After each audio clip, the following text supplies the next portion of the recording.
So ఎలక్ట్రోకెమిస్ట్రీలో మనం discuss చేసేది ఏం డిస్కస్ చేస్తున్నాం? First electrochemistry which deals the conversion of electrical energy into chemical energy are chemical energy to electrical energy. So electrochemistry దేని deal చేస్తుందంటే electrical energy chemical ఎనర్జీగా ఏ విధంగా మారుతుంది, లేకపోతే కెమికల్ ఎనర్జీ ఎలక్ట్రికల్ ఎనర్జీగా ఏ విధంగా కన్వర్ట్ అవుతుంది అనేటువంటిది మనం ఇక్కడ నేర్చుకుంటున్నాం. సో ఇక్కడ మనం కండక్టర్స్ ఇన్సులేటర్స్ గురించి చదువుకుంటున్నాం. Conductors means nothing but the substances which allows the flow of current. ఇక్కడ ఏ సబ్స్టెన్స్ అయితే తనకుండా కరెంట్ని ఫ్లోయింగ్ జరుపుకోగలవో వాటి ఏమంటున్నాం అంటే కండక్టర్స్ అంటున్నాం. ఎగ్జాంపుల్ మెటల్స్ తీసుకోవచ్చు. మెటల్ రాడ్స్ ఏదైనా సరే ఎలక్ట్రిసిటీని ఒక చోటు నుంచి ఒక చోటికి ట్రాన్స్ఫర్ చేస్తాయి. Next insulators. Insulators means nothing but the substance which cannot allows the flow of current. So ఏ సబ్స్టెన్స్ అయితే కరెంట్ని తప్పకుండా ప్రవాహం చేసుకోవో వాటిని ఇన్సులేటర్స్ అంటున్నాం. ఎగ్జాంపుల్ ప్లాస్టిక్, రబ్బర్, వుడ్ ఇవన్నీ మనం ఎగ్జాంపుల్స్గా చెప్పుకుంటున్నాం. Diamond also one of the best insulator. Next కరెంట్కి డెఫినేషన్ ఏం చెప్పాం? కరెంట్ మీన్స్ నథింగ్ బట్ అది flow of electrons from one end to another end. ఒక ఎండ్లో ఉన్నటువంటి ఎలక్ట్రాన్స్ ఇంకొక ఎండ్లోనికి ఫ్లోయింగ్ జరగడాన్ని మనం ఏమంటున్నాం అంటే కరెంట్ అంటున్నాం. సో నెక్స్ట్ కాన్సెప్ట్ ఏదైనా అంటే electrical conductors. Electrical conductors, there are two different types of electrical conductors are there. One is the electronic conductors, another one is electrolytic conductors. The difference is very important to mains. చూడండి ఇక్కడ differences పైన మనకు రెండు రకాల bits అడగడానికి అవకాశం ఉంది. So electrical conductors వచ్చేసి టూ డిఫరెంట్ టైప్స్ ఉన్నాయి. ఏంటివి అంటే ఎలక్ట్రానిక్ కండక్టర్స్ అనేసి, నెక్స్ట్ అదేవిధంగా ఎలక్ట్రోలైటిక్ కండక్టర్స్ అంటాం మనం. Electronic conductors means nothing but అది conductance is arises. The conductance is arises due to flowing of free electrons. Electronic ఉపయోగం ఉంది. దేని వల్ల వస్తుందంట? Free electrons. The conductance is arises due to flowing of free electrons. Free electrons flow అవడం వల్ల, free electrons transfer అవడం వల్ల మనకు డెవలప్ అయ్యేటువంటి కండక్టెన్స్ ని ఎలక్ట్రానిక్ కండక్టెన్స్ అంటాం. Electronic conductance means nothing but the flowing of the conductance is developed by the flowing of free electrons. Similarly electrolytic conductance means nothing but the conductance is arises due to free ions transfer. So ఇక్కడ conductance దేని వల్ల వస్తుందంటే free ions. Free ions either cation or anion. cation కానీ anion కానీ ఒక చోటు నుంచి ఇంకొక చోటికి ట్రాన్స్ఫర్ అవ్వడం వల్ల, మూమెంట్ ఒక చోటు నుంచి ఒక చోటికి మూవ్ అవ్వడం వల్ల మనకి ఏం ఫామ్ అవుతారంటే ఎలక్ట్రోలైటిక్ కండక్టర్స్ అనేది ఫార్మేషన్ జరుగుతుంది. ఎలక్ట్రోలైటిక్లో ఏం జరుగుతుంది అంటే ఫ్రీ అయాన్స్ ఒక చోటు నుంచి ఒక చోటికి మూవ్ అవ్వడం వల్ల మనకు ఎలక్ట్రోలైటిక్ కండక్టెన్స్ అనేది ఫార్మేషన్ జరుగుతుంది. నెక్స్ట్ అదేవిధంగా ఎలక్ట్రానిక్, ఎలక్ట్రాన్స్ ఒక చోటు నుంచి ఒక చోటికి మూవ్ అవ్వడం వల్ల మనకు ఎలక్ట్రానిక్ కండక్టెన్స్ని మనము అబ్జర్వ్ చేస్తాము. అర్థమవుతుందా? సో నెక్స్ట్ సెకండ్ పాయింట్ తీసుకున్నట్లయితే ఇట్ ఒబేస్ ఓమ్స్ లా. మనకు వస్తుంది నా chapter. It obeys Ohm's law. Electronic conductors అనేవి ఓమ్స్ లాని ఒబే చేస్తాయి. మనకు ఎలక్ట్రోలైటిక్ కండక్టర్స్ అనేవి ఓమ్స్ లాని ఒబే చేయవు. Next electronic conductors they obeys Faraday's laws. They do not obeys Faraday's laws. ఇవి ఫారడేస్ లాస్ ని ఒబే చేయవు. బట్ ఈ electrolytic conductors they obeys Faraday's laws. ఐపీలో కూడా మనకు major role play చేస్తుందన్న Faraday's loss అనేది. ఆబ్జెక్టివ్ పైన బిట్స్ వస్తుంది ఫారడేస్ లా పైన. అదేవిధంగా ఐపీలో కూడా మనకు క్వశ్చన్ అడగడానికి అవకాశం ఉంది నాన్న. వస్తుంది ఫారడేస్ లాస్ ఈ చాప్టర్లోనే వస్తుంది. Next in this electronic conductors we are using electrolytes are metals and graphite. Electronic conductors లో మెటల్స్ గా మనము ఎలక్ట్రానిక్ కండక్టర్స్ లో మనం ఎలక్ట్రోలైట్స్ గా దేన్ని యూజ్ చేస్తాం అంటే మెటల్స్ ని, అదే విధంగా గ్రాఫైట్స్ ని యూజ్ చేస్తాం నాన్న. నెక్స్ట్ అదే విధంగా in electrolytic conductors we are using salts, strong acids, strong bases and their salts in aqueous solution.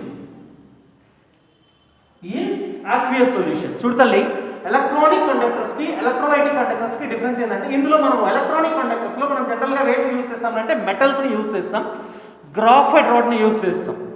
Next అదే విధంగా ఎలక్ట్రోలైటిక్ కండక్టర్స్ దగ్గరికి వచ్చేసరికి స్ట్రాంగ్ యాసిడ్స్ ని కానీ స్ట్రాంగ్ బేసెస్ని కానీ వాటి యొక్క సాల్ట్స్ని కానీ ఇన్ యాక్వియస్ సొల్యూషన్, యాక్వియస్ సొల్యూషన్స్లో అంటే వాటర్లో డిజాల్వ్ చేసిన తర్వాత, యాక్వియస్ అంటే వాటర్ని ఎగ్జాంపుల్గా చెప్పుకుంటాం, డిజాల్వ్ చేసిన తర్వాత మనం యూస్ చేస్తాం. నానా అయానిక్ ఫార్మేషన్లో కన్వర్ట్ అవ్వాలంటే అయానిక్ ఫామ్ అంటే క్యాటయాన్ ఆర్ అనయాన్ తల్లి, ఒక కాంపౌండ్ క్యాటయాన్ గాను అనయాన్ గాను విడిపోవాలి.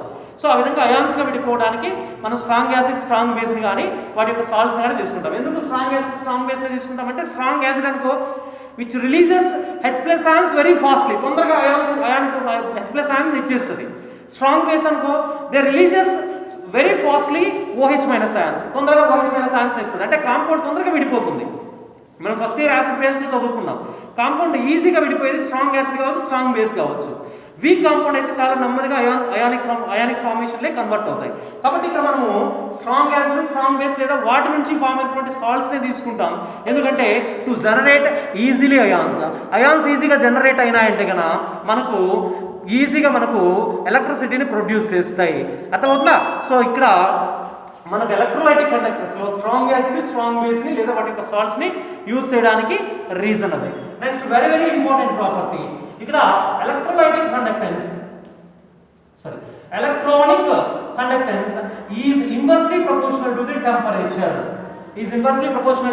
temperature. టెంపరేచర్ కి మనకు ఎలక్ట్రానిక్ కండక్టెన్స్ కి రిలేషన్ ఏదంటే ఇన్వర్స్లీ ప్రపోర్షనల్ లో ఉంటుంది అన్న. If we increasing temperature, the electronic conductance will be decreases. Then similarly, if decreases temperature, electronic conductance also increases. Next, electrolytic conductors. Electrolytic conductors is always directly proportional to the temperature. If we are increasing temperature, the electrolytic conductance is also increases. If we decreasing temperature, the electrolytic conductance will be decreases. Why? Because if temperature increases, solubility increases. If solubility increases, number of ions produces very less time. So number of ions increases, electricity also increases. చూడనా ఎందుకు మనకి ఇక్కడ temperature increase చేస్తే electrolytic conductance increase అవుతుందంటే temperature increase అయ్యేసరికి solubility పెరుగుతుంది. Solubility increase అవుతుంది. మనం కెమికల్ కైనెటిక్స్లో చదువుకున్నాం. ఎఫెక్ట్ విత్ టెంపరేచర్ అని every 10 degrees centigrade temperature rise చేస్తే రేట్ ఆఫ్ రియాక్షన్ డబుల్ అవుతుందని చదువుకున్నాం. సో టెంపరేచర్ ఇంక్రీజ్ అయితే సాల్యుబిలిటీ ఇంక్రీజ్ అవుతుంది. సాల్యుబిలిటీ ఇంక్రీజ్ అయిందనుకో నెంబర్ ఆఫ్ ఆయన్స్ ఎక్కువ ఇంక్రీజ్ అవుతుంది, నెంబర్ ఆఫ్ ఆయన్స్ పెరుగుతాయి. నెంబర్ ఆఫ్ ఆయన్స్ ఎప్పుడైతే ఇంక్రీజ్ అయినాయో మనకు ఎలక్ట్రిసిటీ అనేది కూడా ఎక్కువ జనరేట్ అవుతుంది. ఓకేనా? ఇది ఎలక్ట్రానిక్ అండ్ ఎలక్ట్రోలైటిక్ కండక్టర్స్ మధ్య ఉన్నటువంటి. After electrical conductors we are discussing about single electrode potential. Electrical conductors తర్వాత ఉన్నటువంటి టాపిక్ ఏదంటే single electrode potential. There are two different types of single electrode potentials are there. First one is the metallic electrodes, another one is a non-metallic electrodes. Metallic electrodes means nothing but the metal rod is dipped into the same, it's a metallic solution to generate conductance. They consider as a metallic electrodes. చూడండి, metallic electrode అంటే same metal rod ని it's a metallic solution లో dip చేసి మనము conductance ని generate చేస్తే అట్లాంటి వాటిని ఏమంటున్నాం అంటే మెటాలిక్ ఎలక్ట్రోడ్స్ అంటున్నాం. Metallic electrodes means nothing but the metal rod is dipped into the same, it's a metallic solution to generate conductance. They consider as a metallic electrodes. చూడండి, సేమ్ మెటల్ రాడ్ ని దీని యొక్క metallic solution లో dip చేసి మనం conductance ని develop చేస్తే అట్లాంటి దాన్ని ఏమంటున్నాం అంటే మెటాలిక్ ఎలక్ట్రోడ్స్ అంటున్నాం. ఫర్ ఎగ్జాంపుల్ చూడండి, జింక్ రాడ్ ని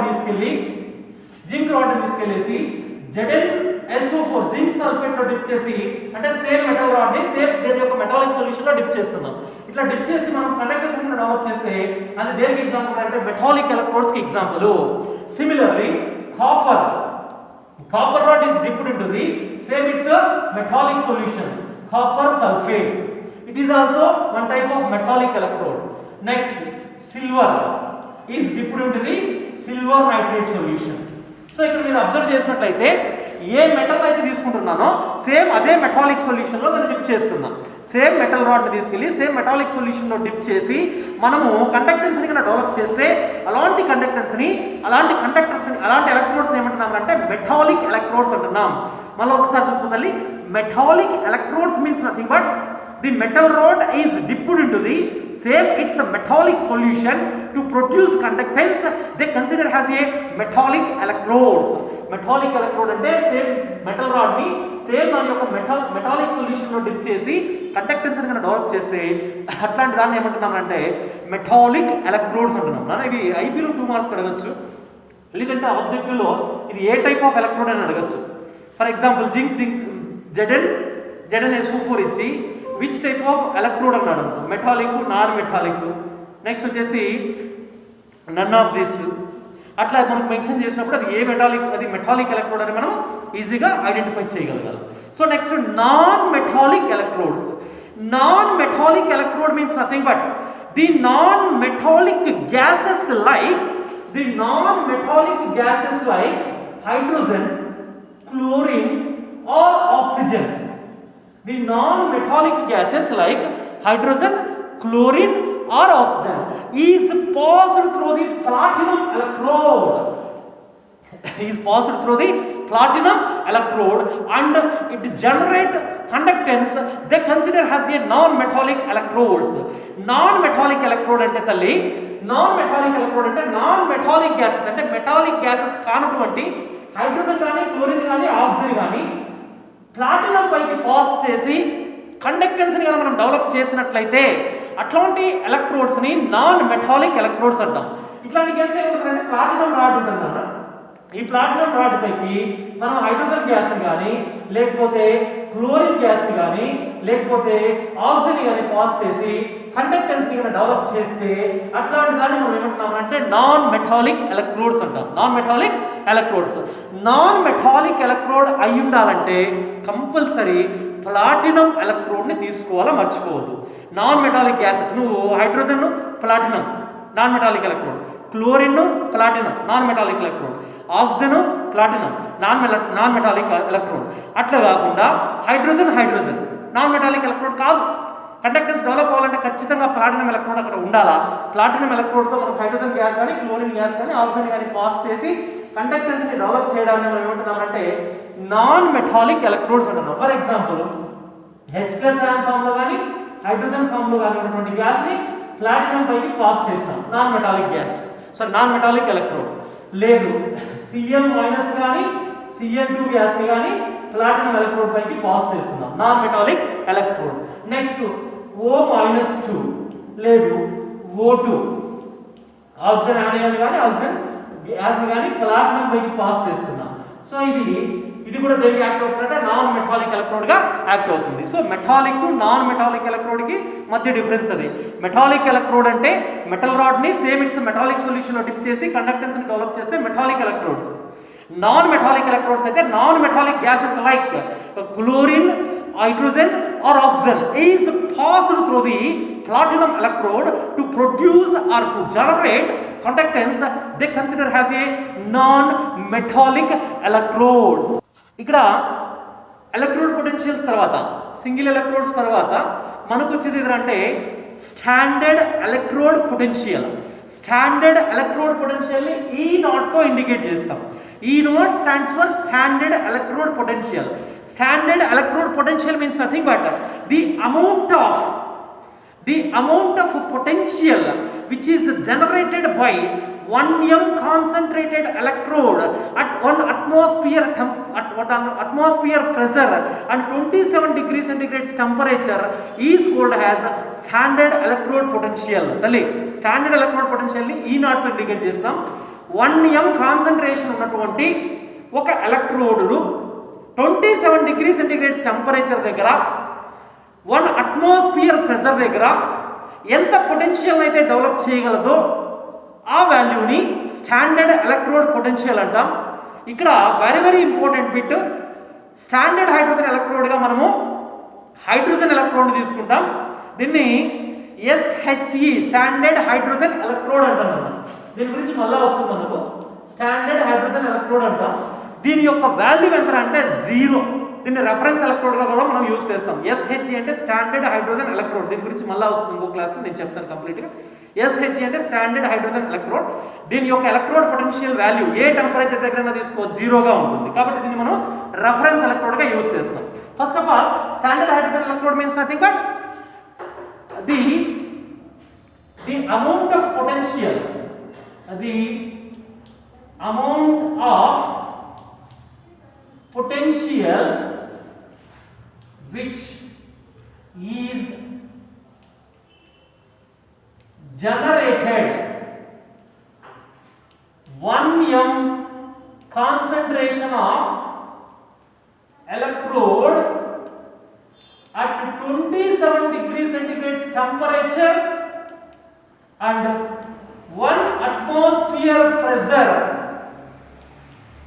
is called E naught, standard electrode potential. 1 m concentration ఉన్నటువంటి 1 m కాన్సంట్రేషన్ ఉన్నటువంటి ఒక ఎలక్ట్రోడ్ ని 27 డిగ్రీ సెంటిగ్రేడ్ టెంపరేచర్ దగ్గర 1 అట్మాస్ఫియర్ ప్రెషర్ దగ్గర ఎంత పొటెన్షియల్ ని డెవలప్ అది ఎంత పొటెన్షియల్ అయితే డెవలప్ చేస్తుందో ఆ వాల్యూని స్టాండర్డ్ ఎలక్ట్రోడ్ పొటెన్షియల్ అంటాం. దీన్ని ఈ నాట్ తో ఇండికేట్ చేస్తాం. ఇక్కడ స్టాండర్డ్ ఎలక్ట్రోడ్ పొటెన్షియల్ మనకు ఎస్హెచ్ ని బేస్ చేసుకుని రెఫరెన్స్ ఎలక్ట్రోడ్ గా కనుక్కుంటామని చెప్పాను. హైడ్రోజన్ ఎలక్ట్రోడ్ యొక్క ఎలక్ట్రోడ్ పొటెన్షియల్ ఏ టెంపరేచర్ దగ్గర అయినా సరే జీరోగా ఉంటుంది. ఓకేనా. నెక్స్ట్ టర్మ్ వచ్చేసి EMF. EMF stands for electromotive forces. Electromotive forces, electromotive forces కి డెఫినేషన్ మనం అసలు బై హార్ట్ చేయకుండా ఈజీగా రాసేయచ్చు కదా. EMF electromotive forces equal to E cathode minus E anode. EMF means nothing but electromotive forces means the electrode potentials difference between electrode potential difference between cathode and anode is called as electromotive forces. Nana cathode మనకు cathode potential కి anode potential కి మధ్య ఉండేటటువంటి difference నే మనం electromotive forces అంటాం. Electromotive forces means nothing but the electrode potential difference between cathode and anode.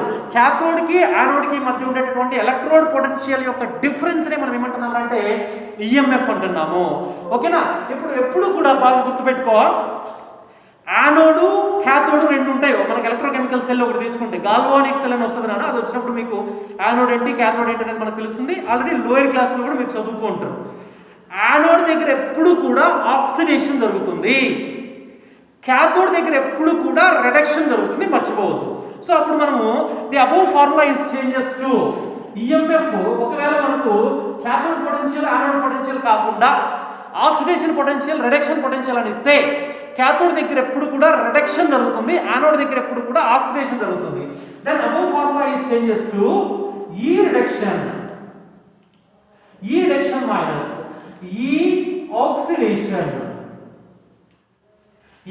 Oxidation.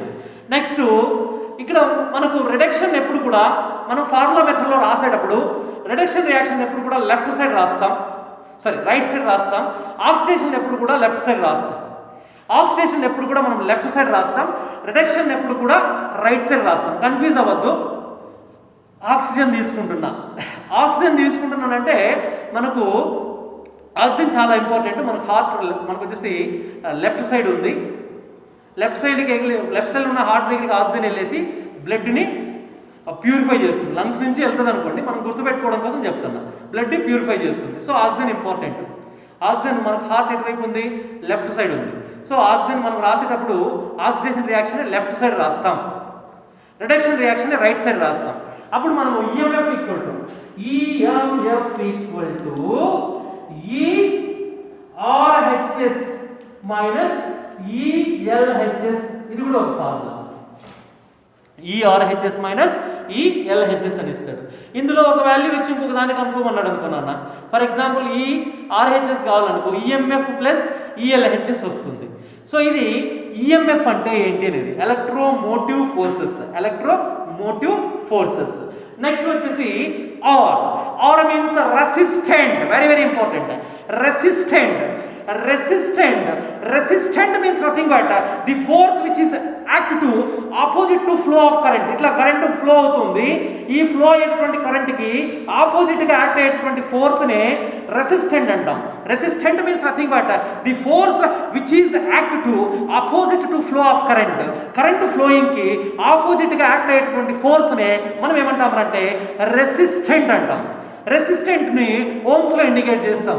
రెసిస్టెంట్కి Ohm's ఒక definition ఇచ్చారు. ఏంటి ఆ డెఫినేషన్ అంటే అకార్డింగ్ టు ఓమ్స్ నేను మీ దగ్గర చెప్పిస్తాను నాన్న.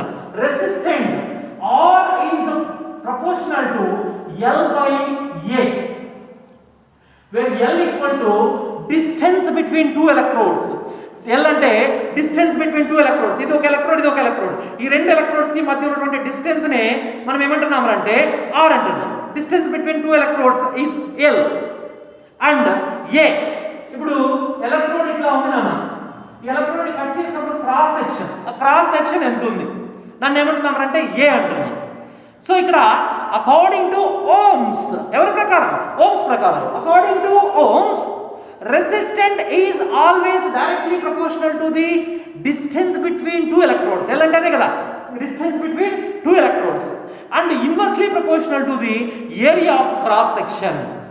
మనకు ఓమ్స్ ప్రకారము R అంటే రెండు ఎలక్ట్రోడ్స్ మధ్య డిస్టెన్స్కి డైరెక్ట్లీ ప్రపోర్షనల్ లో ఉంటుంది. అంటే డిస్టెన్స్ పెరిగే కొద్దీ రెసిస్టెంట్ ఏమైపోతుందంటే మనకు పెరుగుతూ పోతుంది. డిస్టెన్స్ పెరిగిపోతుంది, డిస్టెన్స్ తగ్గిపోతే మనకు రెసిస్టెన్స్ కూడా తగ్గిపోతుంది. సో ఇది డైరెక్ట్లీ ప్రపోర్షనల్ ఉంటుంది. ఏరియా ఆఫ్ క్రాస్ సెక్షన్కి రెసిస్టెంట్కి ఇన్వర్స్లీ ప్రపోర్షనల్ ఉంటుంది. ఏ పెరిగితే ఆర్ తగ్గిపోతుంది, ఏ తగ్గితే ఆర్ పెరుగుతుంది. సో ఇది ఓమ్స్ చెప్పాడు. స్టేట్మెంట్ ఎంత ఈజీగా రాయొచ్చు. According to Ohm's resistant is always directly proportional to the distance between two electrodes and inversely proportional to the area of cross section. Inversely proportional to the area of cross section. Next వచ్చేసి conductance ని G తో indicate చేస్తాం తల్లి. Conductance ని G తో indicate చేస్తాం. G means nothing but it is the reciprocal of R. is called as a G. Resistant కి opposite గా వర్క్ అయ్యేదే కండక్టెన్స్. దీన్ని G తో ఇండికేట్ చేస్తాం. G equal to 1/R. It is reciprocal to the R.